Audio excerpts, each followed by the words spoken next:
कौन है बटुक भैरव? भगवान भैरव भगवान शिव के सर्वोच्च रूप का एक उग्र अवतार है। भगवान काल भैरव के बाल रूप को बटुक भैरव के नाम से जाना जाता है।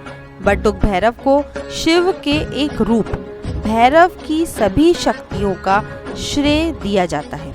बटुक भैरव की पूजा गहन तांत्रिक अनुष्ठानों के बिना की जा सकती है, जिससे वे गृहस्थ वर्ग के बीच काफी लोकप्रिय होते हैं। बटुक भैरव को देवी दुर्गा से भी जोड़ा जाता है, जहां उन्हें भगवान हनुमान के साथ उनके रक्षक के रूप में दुर्गा के पीछे चलते देखा जा सकता है, जिन्हें धरती पर लंगूर के नाम से भी जाना जाता है। और अधिक जानकारी के लिए बने रहिए हमारे YouTube चैनल सनातन ज्ञान मंथन में।